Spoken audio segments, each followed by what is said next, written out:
Bien, buenas tardes. Hoy vamos a socializar sobre el sistema de variables, el proceso en el cual nosotros vamos a operacionalizar nuestras variables en los procesos de investigación.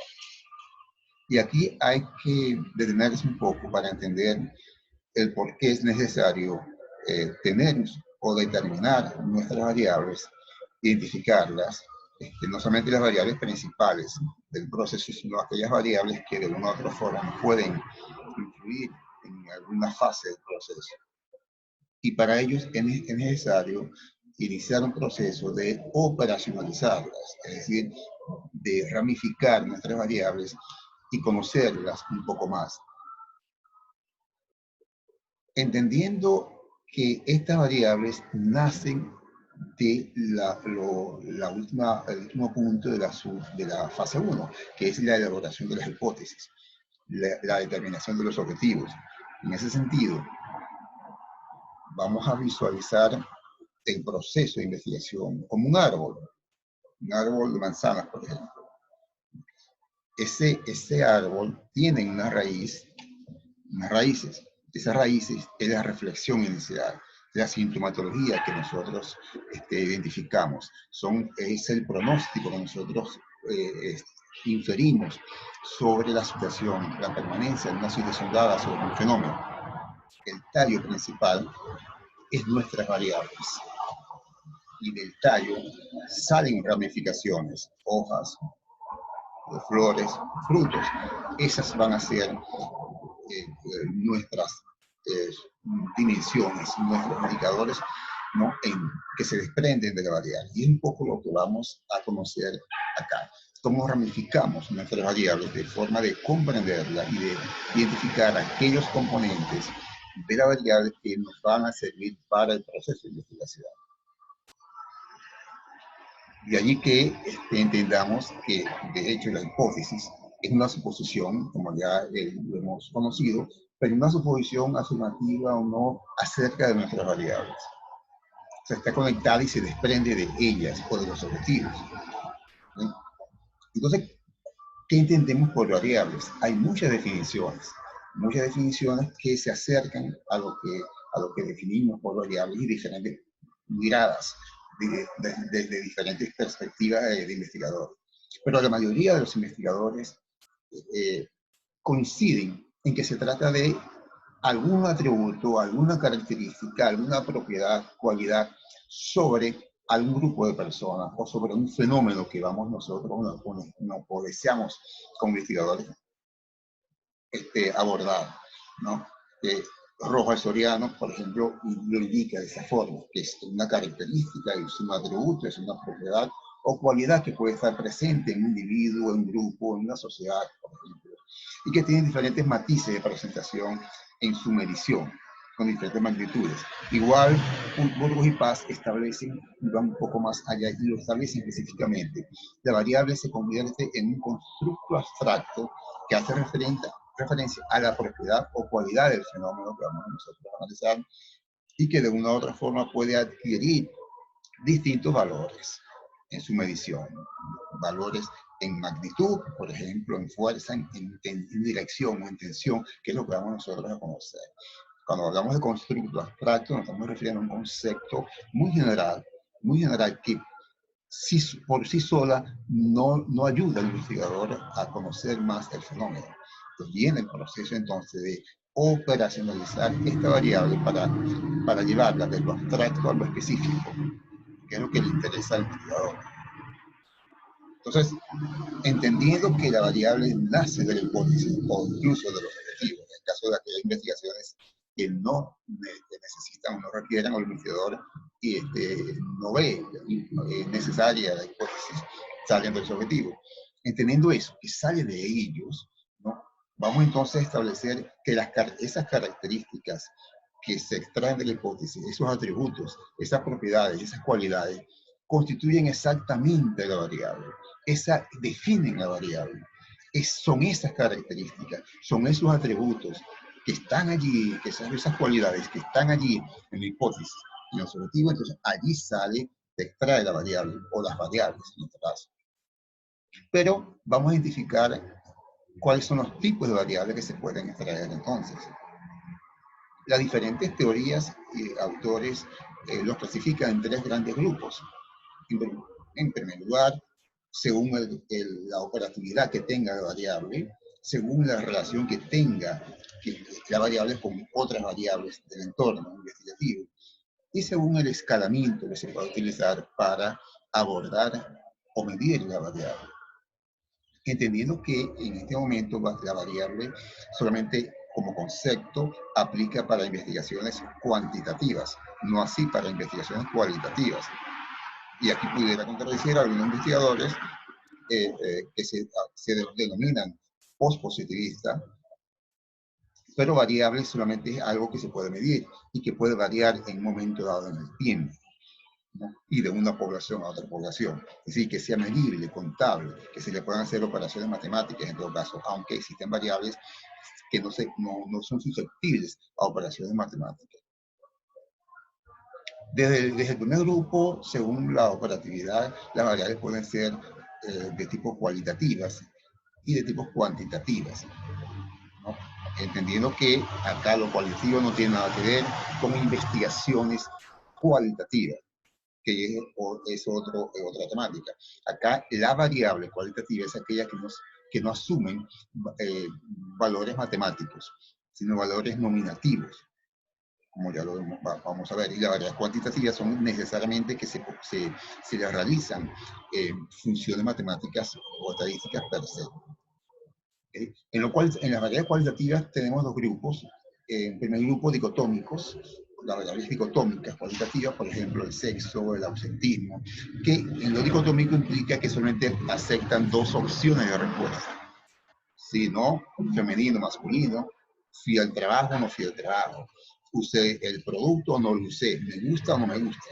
Cuando al investigador le interesa básicamente solamente una respuesta concreta y no una respuesta intermedia, me gustó más o menos, por ejemplo, cuando al investigador no le interesa eso, debe utilizar entonces estas variables cualitativas dicotómicas. Y las variables cualitativas politómicas son aquellas entonces que sí aceptan diferentes opciones de respuestas.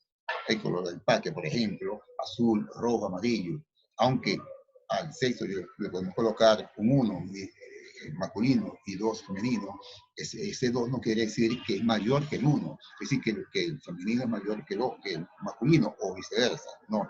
El 1 o el 2 es un valor, es una etiqueta nominativa, más no un valor numérico absoluto, igual que la politómica. El color de empaque, sea color rojo 1, azul 2, amarillo 3, implica que el amarillo es mucho mayor o tiene más prioridad que el 1, por ejemplo, que el rojo. No, son valores nominativos. El valor numérico que allí está no es un valor absoluto matemático, que no se le pueden realizar operaciones matemáticas, sino más organizarlos en frecuencias absolutas y relativas, es decir, qué porcentaje de hombres hay, qué porcentaje de la población tendió a un color rojo o azul, por ejemplo. Pero más allá de esas operaciones de estadística descriptiva, de frecuencia absoluta y relativa, más allá de ello, no se realicen en este tipo de variables cualitativas. Ahora, no así en las variables cuantitativas, que sí aceptan operaciones matemáticas, ¿no? Que dentro de ellas tenemos las variables discretas, ¿no? Por ejemplo, el número de compras, son valores absolutos, que no aceptan números continuos, por ejemplo. No podemos hablar del número de compras que realizó un cliente, un consumidor, por ejemplo, 45.5, no, es 45. 45 veces compró, o 12 veces fue al trabajo en cuanto a ausentismo, un trabajador específico, por ejemplo. Números completos, absolutos. Mientras que las variables continuas sí aceptan, por ejemplo, rangos entre 1 y 2, por ejemplo, 1.5, 1.6, ¿no? Por ejemplo, cuando hablamos de promedio de compra. Entonces, de allí que en cuanto a su operatividad, hablamos entonces de variables cualitativas y cuantitativas. De acuerdo a la relación que tengan con otras variables, identificamos las variables independientes, las variables dependientes, las variables intervinientes, las variables moderadoras y las variables extrañas. ¿Sí? De allí pues que toda variable requiere entonces ser calificada por algunas de estas 5 tipologías, independientemente de ser cualitativa o cuantitativa. ¿Sí? La variable independiente es aquella que causa un efecto sobre otra variable. Es decir, que de ella depende el valor que pueda obtener una segunda variable. Si decimos que el liderazgo influye sobre el nivel de productividad de los trabajadores, la variable liderazgo se convierte en la variable independiente porque es la que causa un efecto. La forma como se ejerce el liderazgo implica en el nivel de productividad. Entonces, nuestra variable independiente. Por ejemplo, en el caso que nuestra hipótesis fuese que a nivel, en la medida que los trabajadores estén más capacitados académicamente, en esa misma medida la productividad aumenta. Esa es la hipótesis. En este caso las variables son capacitación académica y nivel de productividad. En este sentido, la capacitación académica y en función de la hipótesis es nuestra variable independiente. ¿Okay? De allí que la variable entonces independiente es aquella que recibe el efecto. Entonces, estas dos variables están íntimamente relacionadas. En la mayoría de las investigaciones están presentes ambas variables. Sin embargo, algunas investigaciones de una sola variable generalmente tienen variables independientes, si en una sola.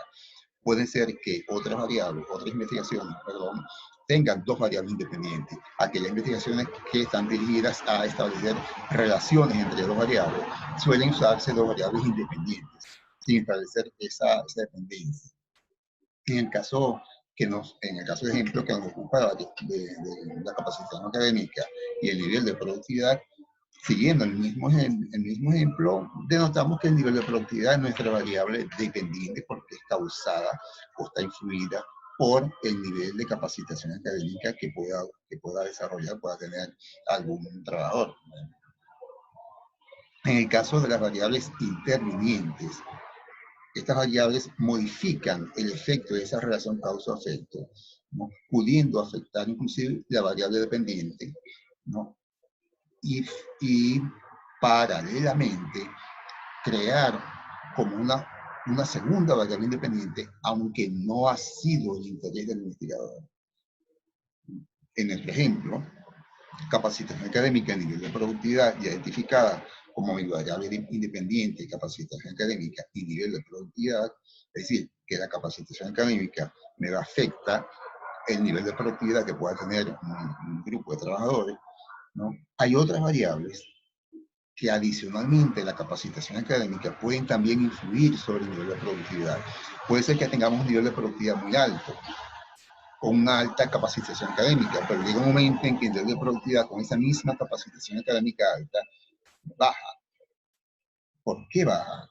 Si la hipótesis dice que, y es muy probado, que a nivel de capacitación académica alta, el nivel de productividad debe ser alto, pero es bajo, porque pudieran existir otras variables adicionales a capacitación académica que pueden estar influenciando en el nivel de productividad. Y esto es donde el investigador necesita estar presente, necesita identificar cuáles son esas posibles variables. Y estas variables intervinientes salen de la sintomatología en la fase 1. Cuando en la reflexión inicial vemos esa sintomatología, esas posibles causas, ese pronóstico, allí están nuestras variables intervinientes, aunque no es interés del investigador. ¿Sí? Entonces, en este caso puede ser ambiente laboral. Entonces, en la reflexión podemos nosotros indicar, por ejemplo, que una de las posibles causas que pudieran generar una baja productividad en el grupo de trabajadores es un ambiente laboral pesado, aunque no es el interés del investigador, sino concentrarse en capacitación académica, lo menciona por allá. Y estas ya mencionadas se convierten en posibles variables intervinientes, que luego la voy a considerar cuando voy a diseñar el instrumento de medición, mis entrevistas o encuestas. Allí es que tomo esta variable interviniente, porque es importante considerarla, porque tal vez la baja en nivel de productividad no está dado por el nivel de capacitación académica, y podrá concluir que no, una cosa no tiene nada que ver con la otra, y sí tiene que ver, por ejemplo, porque hay otras variables intervinientes que me están afectando posiblemente esos resultados. Otro grupo de variables son las variables moderadoras, que no afectan directamente como la variable interviniente a la variable dependiente, pero afecta la causa-efecto. ¿Sí? Afecta como un moderador ese momento, no sustituye o posiblemente a la variable interviniente, a la variable independiente como la interviniente, sino que afecta el momento, afecta la causa-efecto. Por ejemplo, en el ejemplo que estamos siguiendo, capacitación académica y nivel de productividad, nuestra variable moderadora pudiera ser estado de ánimo. ¿Qué quiere decir? Que efectivamente la capacitación académica influye sobre el nivel de productividad. Pero llega un momento que a veces el estado de ánimo puede afectar el nivel de productividad. Y tengo igualmente capacitación académica, pero no como una variable permanente, porque puede ser que el estado de ánimo me afecta, me aumenta mi nivel de productividad, como me puede bajar, dependiendo de cada persona. Entonces, son variables moderadoras que pudieran afectar algunos resultados en la relación causa-efecto. Y las variables extrañas que de una u otra forma generalmente se utilizan en investigaciones experimentales y no investigaciones de tipo relacional, ¿okay? Más que todo investigaciones experimentales. De allí pues que estas variables extrañas igualmente provocan un cambio, pero más un cambio negativo, como las variables moderadoras, pero un cambio negativo, ¿okay? Hacia la variable dependiente. Vemos entonces que en nuestro ejemplo, capacitación académica, en nivel de productividad, liderazgo, por ejemplo, pudiera afectar negativamente a nivel de productividad. ¿Okay? Y es un poco lo que consideramos como parte de la labor del investigador de identificar las variables. ¿Okay? Identificar las variables y cuál es la afectación que pudiera tener ellas en la investigación.